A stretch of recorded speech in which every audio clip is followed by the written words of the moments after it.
정말 지옥이 따로 없는 이 국가는 지구상에서 사라져야 한다고 생각해요. 여기 중국에서 자신의 모든 것을 잃게 되었다며 울분을 토하고 있는 한 여성이 있는데요. 그런 여성 앞으로 한국인으로 보이는 여성이 다가가 무릎을 꿇고 맙니다. 과연 이 여성에게 무슨 일이 있었던 걸까요? 안녕하세요. 저는 중국 상하이에서 살았던 샤오란이라고 합니다. 중국인 부모님을 두었었고 중국에서 태어나 자랐지만 저는 지금 한국인입니다. 지난 과거를 생각하면 지금도 울분을 토하고 싶을 만큼 가슴이 아픕니다. 사연을 듣고 있는 한국인 분들 중에 중국에 이민을 계획하거나 중국에서 살아보려고 준비 중인 분들이 있다면 절대 그러시면 안 된다고 말씀드리고 싶어요. 저는 제가 태어난 중국이란 나라 때문에 제 모든 것을 잃었거든요. 그런데 모든 것을 잃고 목숨까지 내버리려고 했던 저에게 손을 내밀어 준 것은 한국이었습니다. 그래서 오늘 중국에서 살면서 겪었던 제 모든 걸 폭로하고자 이렇게 사연을 보내게 되었어요. 저희 부모님은 상하이에서 마사지 샵으로 큰 돈을 벌어들이셨던 부자입니다. 제가 태어난 상하이에만 3개의 마사지 점포를 운영했고 광저우와 사냐 등의 대도시에도 점포들이 있었죠. 아마 가끔 이런 광고들 많이 보셨을 텐데요. 중국의 전통 마사지 기법과 전통 의료 방법으로 휴양과 휴식을 취하거나 건강과 웰빙을 개선하는 데 탁월하지만 엄청나게 저렴한 비용으로 이 모든 걸 누릴 수 있다는 광고 말이죠. 그래서일까 중국에는 전 세계적으로 마사지 관광이 인기가 높은데요. 많은 외국인들이 중국에서 전통적인 마사지 경험을 하기 위해 실제로 밀려들었어요. 이런 인기 덕에 저희 부모님 마사지 샵들은 정말 엄청난 수익을 거두었고 저희 집안은 그런 이유로 늘 풍요로웠죠. 그런데 중국이 광고하는 것처럼 건전하고 건강한 전통 마사지라고 생각하시면 안 돼요. 보통 중국에서 1시간 정도 전신오일 마사지를 받으면 약 100위안에서 130위안 정도 비용이 드는데 한국 돈으로 치면 약 25,000원 정도 되는 돈이고요.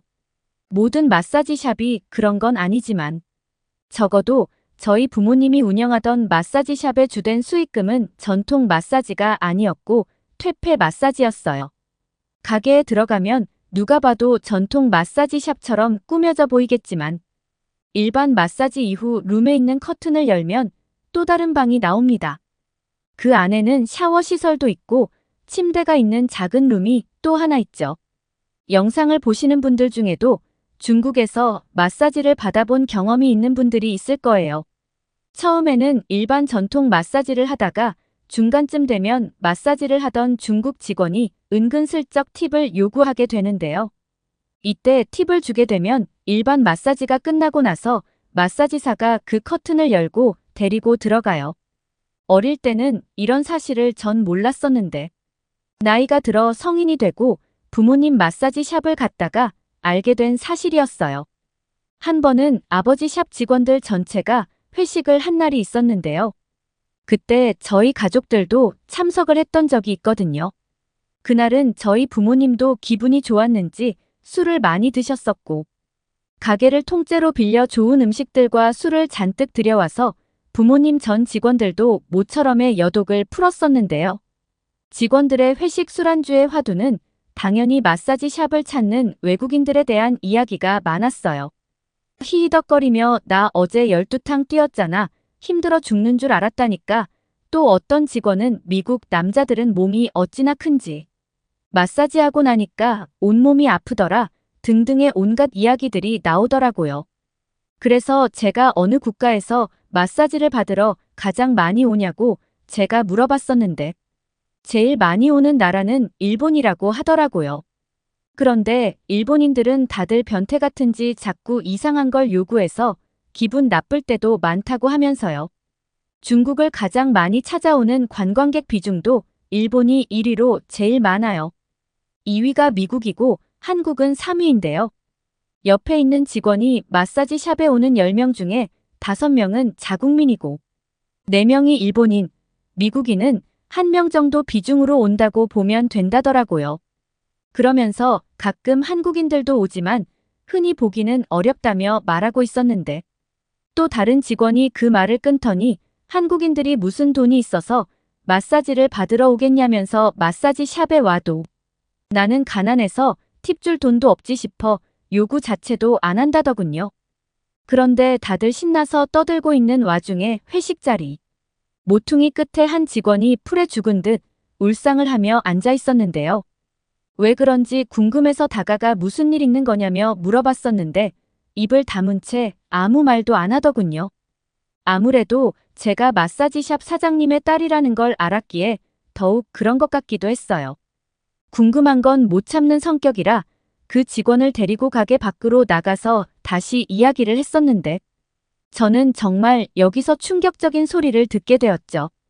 그 직원이 머뭇거리며 본인이 에이즈에 걸렸다고 이야기했었기 때문이었는데요. 이 사실을 저희 부모님에게도 이야기했었지만 워낙에 예쁜 외모에 몸매도 좋았던 직원이라 저희 부모님이 치료받으면 된다면서도 일은 계속 시켰다고 했었어요. 그 소리에 저는 저희 부모님도 그렇고 웃으며 떠들고 있는 여기 직원들도 다 미친 사람들이라고 생각했었습니다. 그 이후로는 부모님 마사지 샵에 간 적도 없고 아예 관심조차 주지 않았어요. 이런 일도 있었는데요. 저는 평소 웹툰 만화를 그리는 일을 해보고 싶어서 틈틈이 미술학원에 가서 그림을 배웠는데요. 미술학원에서 일하던 남자를 만나 사랑에 빠졌고 결혼까지 약속하게 되었었어요. 하지만 이때부터 중국에서 생지옥 같은 제 인생이 시작되었죠. 결혼 전 임신까지 하게 돼서 부모님께 이 사실을 말씀드렸더니 당연히 가난한 남자와 결혼한다고 했으니 반대하셨었습니다. 아기는 지우면 된다면서 말이죠. 그 말에 결혼식 같은 거 안 해도 된다고 생각했었고 그 남자와 동거하면서 아이까지 낳고 살기 시작했었어요. 집도 제 돈으로 샀고 남자가 기죽고 다니면 안 된다면서 좋은 외제 승용차도 사줬었죠. 그런데 시간이 지나면 지날수록 저에게 현금을 요구하더라고요. 집에 들어오는 횟수도 점점 줄어들고 어쩌다 집에 오면 본인의 아이가 있는데도 본 척도 안 하고 심지어 어린아이가 있는데 그 자리에서 담배까지 입에 물었는데요. 원래 중국인들의 시민의식 자체가 타인을 배려하는 사람들이 아니라서 그것까지 그냥 참을만 했었습니다.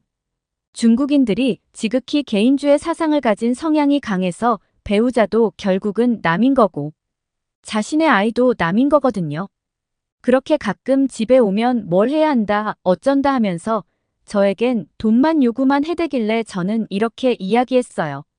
더 이상 당신한테 줄 돈도 없고 아이도 키워야 하는데 부모님마저도 반대했던 동거라서 지원을 끊으셨다고 했더니 갑자기 온갖 생욕을 하고는 집을 박차고 나가버리더라고요. 그리곤 며칠 지났을까요? 중국 남자에게 정말 학을 떼는 기가 막힌 일을 겪게 되는데요. 왜 그랬냐면 아이와 함께 집에 있는데 맨 처음 보는 사람들이 저희 집에 왔었어요. 그 사람들은 대뜸 저와 아이를 보더니 아이 아빠가 집을 팔아서 자신들이 이 집을 샀다는 이야기를 했던 거예요. 얼마나 황당했던지 그때 생각하면 지금도 손이 떨릴 정도였어요. 그 중국 남자는 사랑이라는 말 하나로 자신의 사리사욕을 다 채우기에만 바빴던 거죠. 어쩔 수 없이 아이를 데리고 부모님이 있는 집으로 들어가게 되었습니다. 하지만 부모님은 자신들의 손자를 봤음에도 본체만 채했었고 저에게도 낯선 사람 보듯 차갑게 대하셨어요. 그리고 어떠한 경제적 지원도 하지 않으셨는데요. 그런 제가 안쓰러웠는지 어머니가 저에게 작은 가게라도 차려줄 테니 그거라도 하면서 먹고 살라고 하더라고요. 그래서 저는 꼬치를 파는 작은 가게를 차렸는데 꼬치가 타지 않게 구워야 하다 보니 화로불에서 시선을 뗄 수가 없었어요. 손님을 응대하는 것도 버거웠습니다. 아직 4살밖에 되지 않았던 아이를 데리고 꼬치 가게를 오가며 열심히 살았어요. 저에게 비극이 올 거라는 것도 모른 채 말이죠. 장사를 하는 동안 분명 가게 안에서 휴대폰을 보던 저희 아이가 보이지 않았었어요. 아이가 없어진 걸 알고는 너무 놀라 가게 밖으로 뛰쳐나가 아이를 찾았는데 어디에도 아이는 보이지 않았죠. 온 동네를 몇 날 며칠 찾아다녔지만 저는 저의 아이를 찾을 수 없었습니다.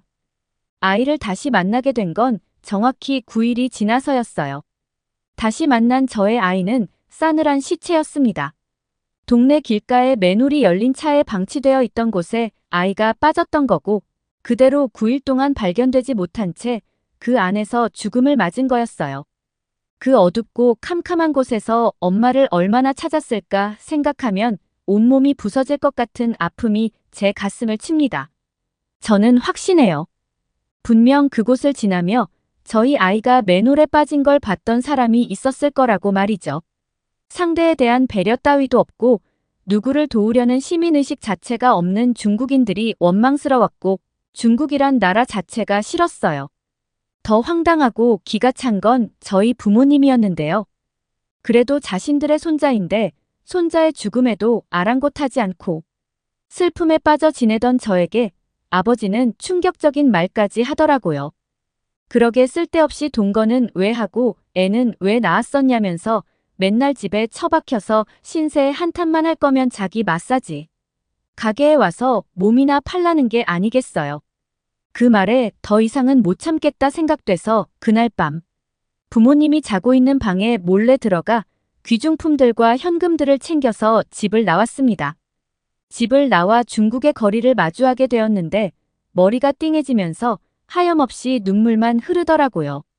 그 자리에 주저앉아 얼마나 울었었는지 기억도 안 날 정도로 소리내어 울었습니다. 그때였어요. 주저앉아 울고 있던 제 앞에 누군가 무릎을 꿇고 앉아 저에게 손수건을 건넸었는데요. 그러면서 저에게 괜찮으세요라고 물으시며 제 어깨를 토닥여줬었어요. 얼굴을 보니 20대 초반으로 보이는 젊은 여성이었는데 하얀 피부에 얼굴도 예쁜 아가씨였습니다. 타인의 슬픔에 괜찮냐면서 토닥여주었던 그 아가씨는 한국인이었어요. 저 역시 속으로 당연히 중국인일 리 없다고 생각했었고요. 가족도 남으로 생각해버리는 습성을 가진 중국인이 이렇게 울고 있는 타인에게 손수건을 건네는 일은 상상도 못할 일이니까요.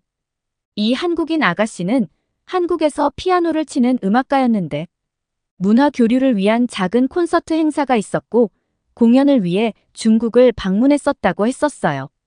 누구에게도 털어놓고 이야기할 곳 없던 저는 오랜만에 느끼는 무한한 따뜻한 마음에 저도 모르게 저의 이야기를 모두 털어놓게 되었는데요. 저의 이야기를 들었던 한국인 아가씨는 괜찮다면 저와 함께 한국을 가보면 어떻겠냐는 제안을 했었어요. 저는 중국에서 태어난 중국인이었지만 중국이라면 치가 떨릴 정도로 싫었기에 한국인 아가씨의 제안에 두말 없이 좋다면서 중국을 떠나고 싶다고 이야기했었고 그렇게 저는 제 인생을 박살낸 중국을 떠나 한국으로 향하게 되었습니다. 도착한 한국의 인천공항은 중국에서는 느껴보지 못했던 질서, 정연함이 느껴지는 멋진 공항이었어요.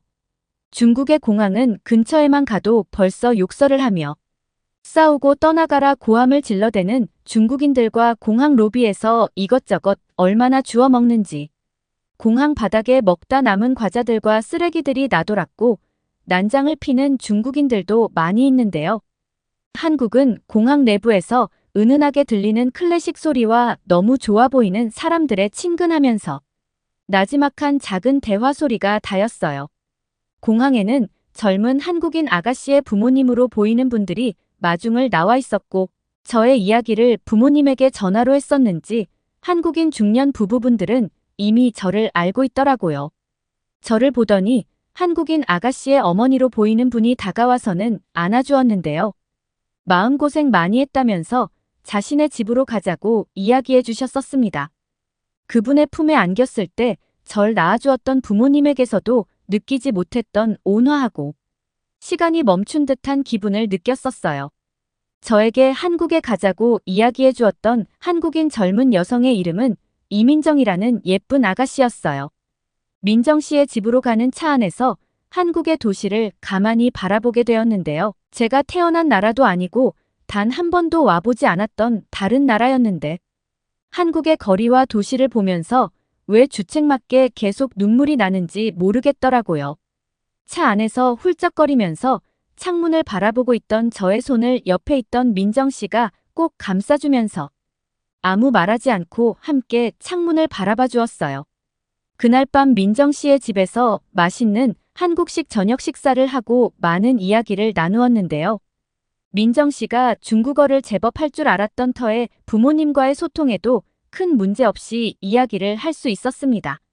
민정 씨에게는 친언니가 있었다고 하더라고요.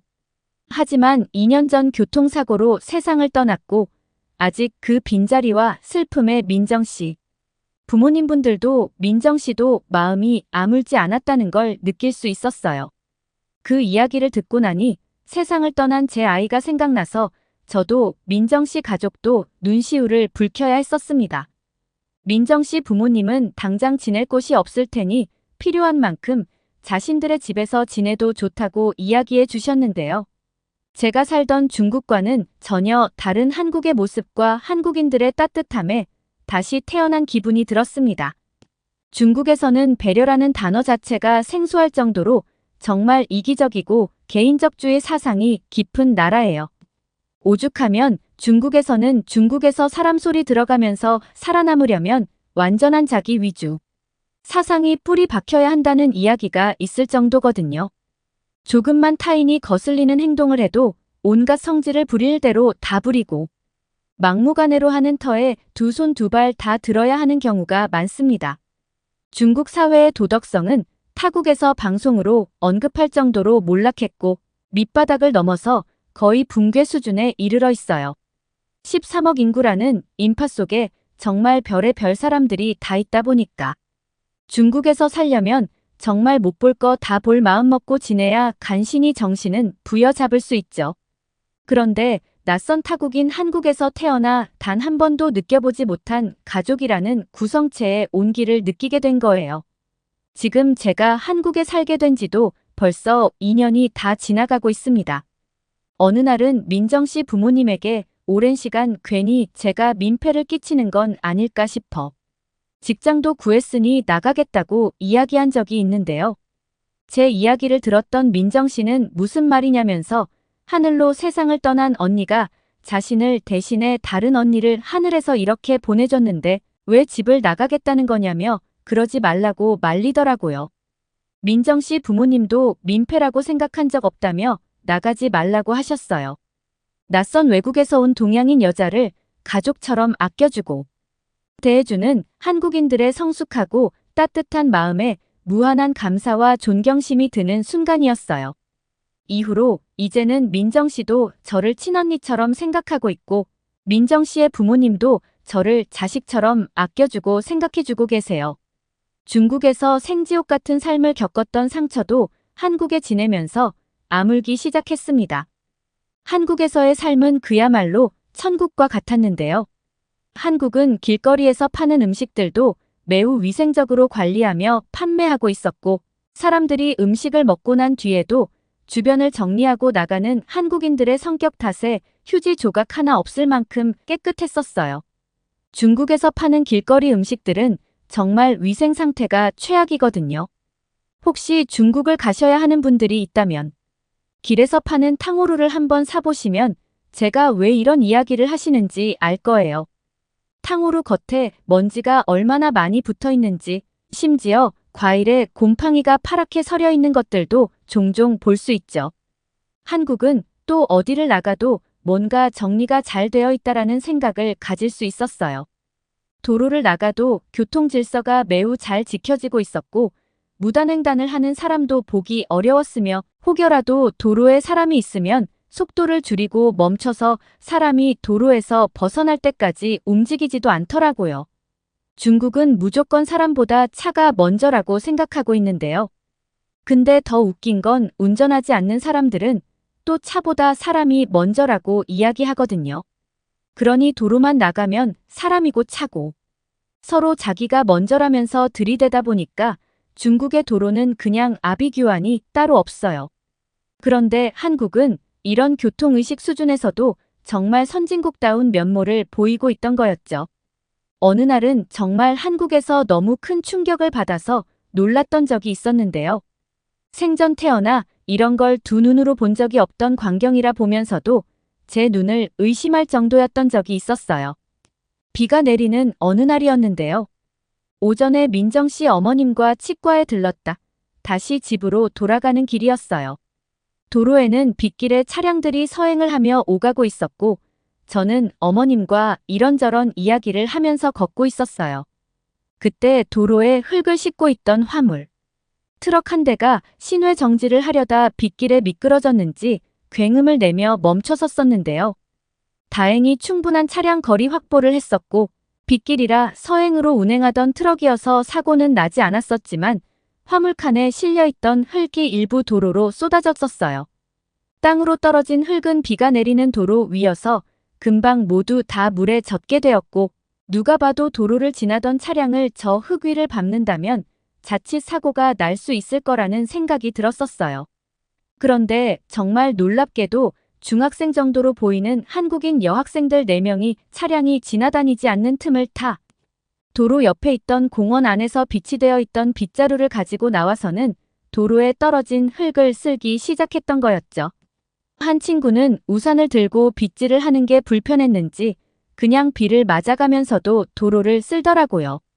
조금 있으니까 여학생들 말고 주변에 있던 모든 한국 사람들이 도로에 나와서는 흙을 함께 쓸면서 주변을 정리하는 모습을 보여주었어요.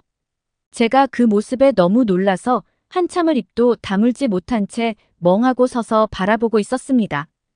어떻게 비까지 맞아가며 자신과 상관없는 일인데도 저렇게 어린 학생들이 저런 성숙한 모습을 보일까 했었어요.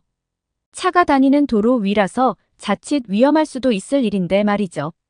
그런데 그런 모습의 도로 위에 있던 차량들은 비상 깜빡이를 켜고는 도로를 정리하던 사람들을 보호하며 길을 막고 있었고 한국인들의 이런 모습들로 도로는 금세 깨끗하게 정리되었었는데요. 저렇게 어릴 때부터 타인을 배려하려는 마음가짐이 몸에 있다 보니 당연히 한국 사람들은 도덕적으로 전 세계 어느 국가와 비교해도 가장 우수한 민족이라는 이야기를 들었던 게 아니었나 싶었습니다. 중국은 저런 일이 벌어지면 어떨 것 같냐고요.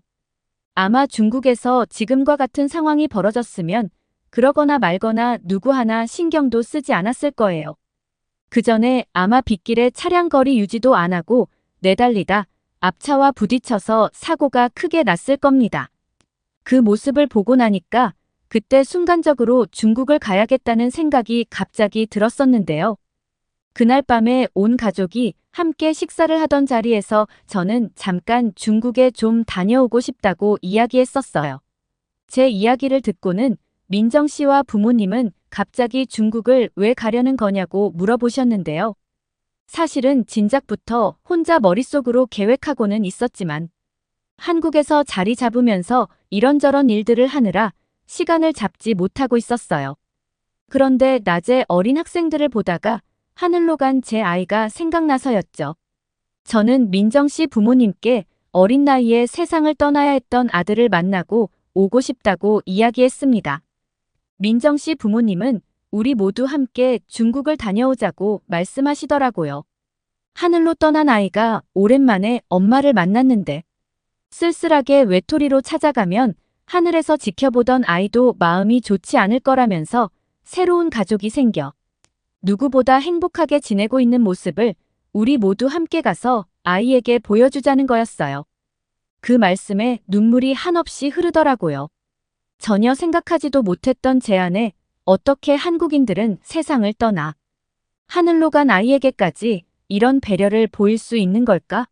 정말 온몸에 소름이 돋으면서 그 고마움이 어찌나 산처럼 거대했는지 상상도 못했던 기분을 느끼게 되었었어요. 저와 민정 씨 그리고 민정 씨 부모님까지 중국에 함께 가게 되었는데요.